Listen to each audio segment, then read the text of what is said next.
Bien, si vous voulez, nous allons débuter l'après-midi et d'ailleurs remercier notre collègue, le professeur Bénédicte Bévière, qui a accepté, puisqu'on était un tout petit peu en retard, comme en ce moment d'ailleurs, avec toutes nos excuses. Elle a accepté de faire son intervention. Donc, Bénédicte, la vision de la santé par le droit, après avoir vu comment l'anthropologie, l'histoire et comment la recherche clinique devaient concourir ensemble, maintenant nous avons besoin de, sur une autre temporalité, savoir ce que le droit en définitive, comment il se construit, et on compte beaucoup sur vous pour le comprendre. Bonjour Bénédicte, vous avez la parole. Donc bonjour à tous.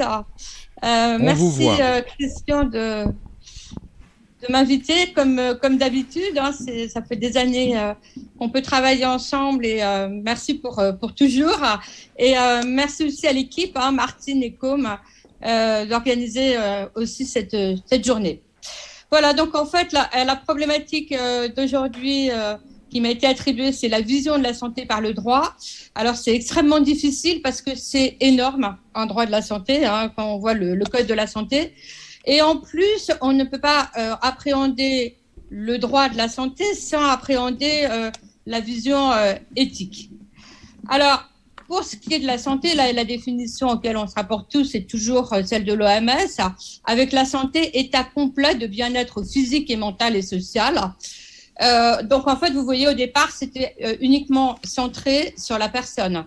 Alors que maintenant, comme ça a déjà été expliqué, on est dans une dimension beaucoup plus large, avec l'homme au milieu de la nature, avec beaucoup d'interconnexions, notamment la santé animale, l'état de la nature, l'état écologique global. Et on a pu se rendre compte avec la Covid à quel point il fallait appréhender l'humain dans sa dimension générale. Alors, la santé est donc à prendre avec, dans le cadre d'une vision globale. C'est-à-dire qu'il faut à la fois s'intéresser à la santé de la personne, mais aussi s'intéresser à la santé des populations en termes de moyens d'accessibilité de télémédecine, etc., mais aussi s'intéresser à la santé des générations. Ce n'est que comme ça qu'on peut prendre à bras le corps des maladies telles que la Covid.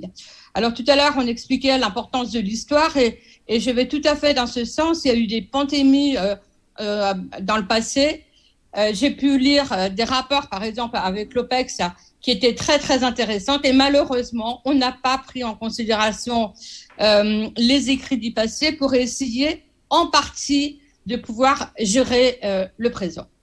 Alors, qui agit sur la santé? Nous avons une multitude d'acteurs, les États, les professionnels de santé, les usagers de santé, les entreprises. Plus ça va, plus les entreprises, notamment les géants du numérique, sont très actifs, mais aussi les médias. On a vu que dans la crise du Covid, ça a été un relais très, très important entre le domaine scientifique et les citoyens.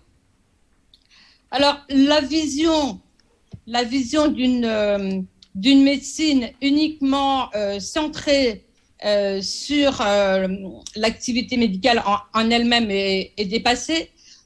Certes, la recherche, la pratique médicale restent des piliers, mais la santé doit s'envisager dans une dimension globale. Voilà, compte tenu, comme je vous l'ai expliqué, de son environnement, du patient, des acteurs, des milieux et des moyens. Par exemple, dans la Covid, les milieux ont été déterminants en termes d'établissements, de régions. Il y en a qui ont pu avoir accès à la télémédecine, d'autres pas. Il faut aussi prendre en considération les moyens, notamment le numérique, l'intelligence artificielle, la robotique et tant d'autres moyens nouveaux qui sont à disposition. Alors, ce qui est important, c'est que la Covid a montré que nous sommes dans un état de vulnérabilité. Alors, on a toujours parlé de la vulnérabilité du patient, et là, on peut parler de la vulnérabilité de la santé en elle-même.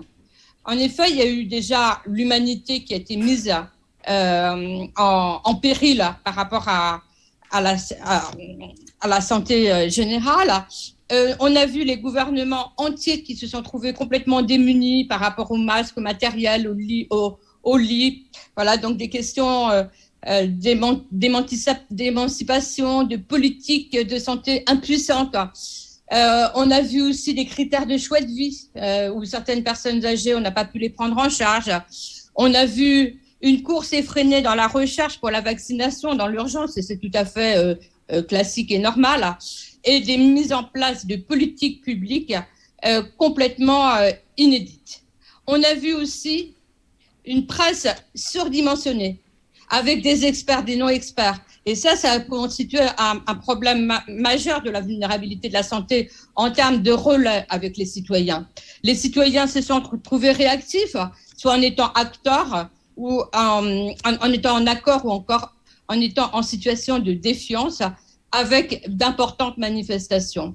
On a vu aussi, et on voit toujours, les professionnels soit en accord, soit exclus du système de santé avec la vaccination obligatoire, et pour certains médecins attaqués, qu'ils soient pour ou contre. Voilà, donc un système de santé qui est complètement frappé, vulnérable, remis en question, déboussolé, à réinventer par rapport à la pratique et aussi par rapport au droit. Alors, ce que tu m'avais demandé, Christian, c'est de travailler surtout sur la santé par les données, échappant à la notion sacrée de personne.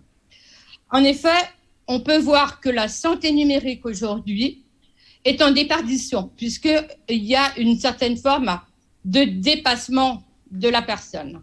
Pourquoi ? Parce que de plus en plus, la santé est de plus en plus numérique et elle devient inhumaine. D'où toute l'importance de reconstruire cette santé numérique en réhabilitant la personne au centre avec des grands principes protecteurs et en réhabilitant le retour à un colloque singulier adapté. Alors, la départition de la santé numérique par l'effacement de la personne, en effet, on la voit, hein, il y a une certaine forme de déshumanisation et une santé inhumaine. Pourquoi ? Parce que de plus en plus, on ne voit plus l'individu, on ne voit plus la personne, sa vulnérabilité. On voit uniquement des données, des ordinateurs, de la collecte de données. Qu'est-ce qu'on va faire avec les données personnelles ? Qu'est-ce qu'on va faire avec les données de masse ? On voit aussi des systèmes de santé, de traitement de données sans cesse plus performants. Et alors, le droit dans tout ça, que peut-il faire ? Eh bien, c'est important. Dans cette révolution, il y a une révolution aussi de la connaissance médicale, de la recherche, et une révolution des pratiques médicales. Donc, une médecine de l'écran avec des ordinateurs, des smartphones, de la robotique. Beaucoup de télémédecine, on l'a vu par rapport à la pandémie, et une médecine sans cesse plus personnalisée dans le cadre notamment des établissements de santé hyper connectés. Alors le droit, où est-ce qu'il est, qu'est-ce qu'il fait dans tout ça ? Eh bien, on a un premier droit qui arrive et qui vient encadrer la donnée personnelle. Donc, on a eu beaucoup de dispositifs, hein, notamment le règlement européen qui va protéger la vie privée de la personne, qu'on appelle le RGPD, et la loi de 1978 qui a été retransformée pour être conforme au RGPD. Donc, vous voyez, ça a été un premier pas par rapport à la prise en considération de la personne et donc, en fait, réhumanisée. Après, le droit, petit à petit, il s'est intéressé à l'exploitation des données de santé à travers le dossier médical partagé, les principes de mise à disposition des données, la plateforme des données de santé, qu'on appelle aussi Health Data Hub, ou encore l'interopérabilité. Et à cette occasion, il y a beaucoup de questionnements juridiques qui interviennent, notamment par rapport à la propriété de la donnée personnelle, parce qu'il y a beaucoup d'enjeux derrière tout ça. Oui, mais le problème, c'est qu'aujourd'hui, le droit est devenu complètement inaccessible. Inaccessible pour les usagers de santé, inaccessible pour les professionnels de santé, et inaccessible même pour les juristes. Pour préparer ce PowerPoint, je suis allée sur Légifrance et j'ai essayé de faire des coupés-collés du Code de la santé publique. Eh bien, tout est éparse. Par exemple, le dossier médical, il se retrouve en début de Code de la santé publique. Alors que la mise à disposition des données de santé, elle se retrouve à un autre endroit. Alors que la réforme récente sur la loi de bioéthique se trouve à l'intérieur des professions de santé. Et la télésanté se retrouve à la fin du code. Donc, c'est extrêmement difficile en termes d'accessibilité. Alors, on est dans un droit difficile qui est en train de se créer, mais un droit aussi qui se recherche. Par exemple, le statut juridique de l'intelligence artificielle, la personnalité juridique du robot. Est-ce qu'une intelligence artificielle peut-elle déposer un brevet? Ça, c'est très, très important dans le domaine de la médecine. Ou encore, la responsabilité en matière d'IA. L'Europe, en ce moment, travaille beaucoup sur la question et ça va avoir des impacts très, très importants sur le domaine de la pratique médicale et de la recherche.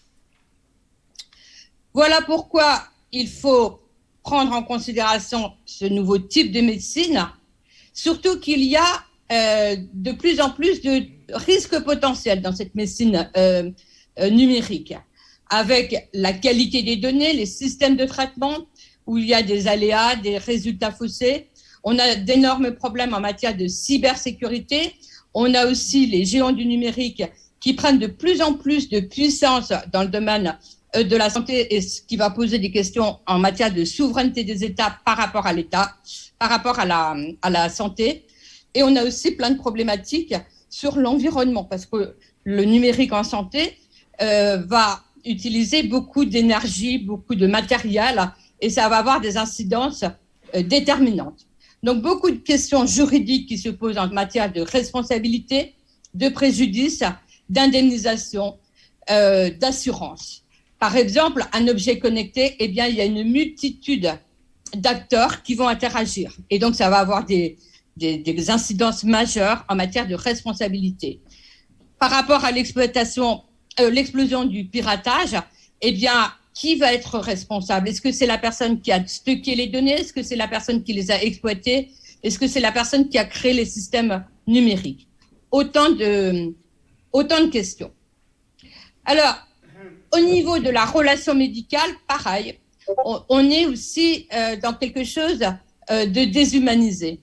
Une pratique médicale abstraite avec des diagnostics qui sont faits par la machine, des opérations faites par des robots, l'utilisation de plus en plus d'objets connectés. Et ça pose la question, bien évidemment, de la place du médecin. Est-ce qu'il est remis en cause ou pas par la machine? Est-ce qu'il est substitué? Et le médecin lui-même, le patient lui-même est en train de changer avec une situation où il va vouloir être de plus en plus autonome. Voilà pourquoi il est indispensable de repenser le droit de la santé. Le grand problème, c'est que le droit de la santé tel qu'il est repensé aujourd'hui peut paraître assez insuffisant. Par exemple, dans le domaine de la loi de bioéthique, on a eu un article au sujet de la santé numérique, et de la façon dont il est rédigé, eh bien, il pose plein de questions au sens où, par exemple, il va uniquement se préoccuper de l'information de la personne par rapport au traitement des données algorithmes, et on ne parle pas du tout de consentement. Donc, est-ce qu'il y a un recul de l'autonomie de la personne qui, pourtant, pendant des années, a été très, très important dans le domaine du droit de la santé? Pareil, les concepteurs des traitements algorithmiques doivent s'assurer de l'explicabilité auprès des utilisateurs. Les utilisateurs, ce sont les médecins. Et donc, pas de principe, pas d'explicabilité au niveau de la personne. Autant vous dire que c'est plutôt décevant. Pour ce qui est de la recherche, c'est pareil, puisqu'on va avoir de nouvelles formes de recherche. Jusqu'à présent, la recherche était basée sur la personne, mais maintenant, de plus en plus, on va croiser les données. On va croiser les publications avec parfois même des publications faussées à remettre en cause. Et à ce propos, même le droit de la recherche est à repenser parce qu'il est inadapté. Donc, au passage, par rapport à la Covid, on peut dire que le droit de la recherche, finalement, a été remis en question dans son utilisation. Voilà pourquoi il est absolument indispensable de réagir, puisqu'on passe d'un droit de la santé qui était humain vers un système de régulation inhumaine. Surtout que les géants du numérique qui montent en charge créent leur propre régulation, ou lorsque ce sont les États qui font leur régulation, ils ont un important lobbying. Donc, c'est extrêmement préoccupant. Il est donc indispensable de reconstruire la relation médicale et consolider le droit. Alors, est-ce qu'on peut reprendre les principes fondamentaux du droit, par exemple le principe de la liberté, qui est rattaché à l'autonomie, l'information, le consentement, le principe d'égalité, de non-discrimination, le principe d'indisponibilité du corps? Eh bien, on peut voir que les principes généraux ont des limites. Par exemple, en matière d'égalité et de discrimination, on a pu voir que dans la situation du Covid, de par l'illettrisme numérique ou encore la désertification numérique, médicale, tout le monde n'a pas pu avoir accès à la médecine, à la télémédecine. Alors, les principes protecteurs. Donc, il y a beaucoup de travaux qui sont faits au niveau de l'Europe, au niveau de l'OMS, au niveau de l'UNESCO, etc., où on parle de très nombreux principes, notamment le principe de garantie humaine ou encore le principe d'explicabilité. Tout à l'heure, je vous ai expliqué la réforme de la loi bioéthique. On voit bien qu'il y a des discours, mais que dans les actes, eh bien, malheureusement, on n'y est pas. Voilà pourquoi il est absolument indispensable de réaffirmer le colloque singulier pour ne pas abandonner le patient seul face à la machine. Et là, le droit est vraiment là pour pouvoir imposer ces principes en matière de formation, en matière de pérennité du rôle du médecin, d'information, d'explication, mais aussi le rôle du médecin par rapport à la machine. Donc, vous voyez, le droit aujourd'hui n'est pas suffisant. Il doit renforcer le dispositif d'accompagnement humain qui est indispensable dans une pratique numérique qui encore aujourd'hui reste inhumaine. En effet, la machine ne peut pas éprouver d'empathie par rapport à une personne vulnérable. Donc, aux États-Unis, il y a eu l'exemple d'un robot qui a annoncé à un grand-père malade qu'il allait mourir dans quelques heures. Ça, c'est pas possible. Ce qui n'est pas possible, ce sont les cabines médicales dans les monoprix où des patients pourraient aller directement se soigner avec des machines. Ça, c'est pas possible non plus. Donc voilà, le numérique de la santé doit être considéré comme un objet et le droit doit s'y employer plus que jamais pour protéger la personne. Alors récemment, il y a eu l'ONU qui est intervenue le 13 septembre 2021 et qui a précisé notamment: nous ne pouvons pas nous permettre de continuer à rattraper le retard. Il faut anticiper et justement l'éthique permet d'anticiper et permet de faire un droit, en fait par la réflexion préalable, pour pouvoir préparer le droit. Pourquoi ? Parce que les violations des droits humains sont à échelle énorme, sans aucune visibilité. Et on ne peut plus se permettre d'avoir une santé et un droit de la santé comme ça. Merci beaucoup. Voilà, j'en ai terminé. Merci beaucoup, Bénédicte Bévière. Je te rappelle que c'est toi qui avais choisi le titre de l'intervention. J'avais en effet été beaucoup plus modeste, mais tu as raison d'avoir englobé, car le problème est épistémologique, puisqu'on parle des disciplines. J'entends pas très bien. Il est épistémologique le problème que tu as abordé, c'est-à-dire d'histoire des sciences et techniques. Et c'est vrai que autant il fut un temps où la science s'occupait des faits. Autant là, actuellement, la science est en train de s'occuper d'autre chose, c'est-à-dire tout simplement que les problèmes posés par les techniques elles-mêmes, c'est-à-dire d'une recherche pour les sciences, pour la connaissance en général, on est passé tout simplement à une connaissance technoscientifique. Et nous avons donc adopté tous ces matériels et nous devons repenser la manière dont le bien commun dont on a parlé ce matin doit en définitive se faire. En tout cas, merci. Tu as tout à fait bien rempli et nous avons été heureux de te voir et à la sollicitation de Côme, car tu n'avais pas, par humilité, branché ton Zoom. Donc c'est bien.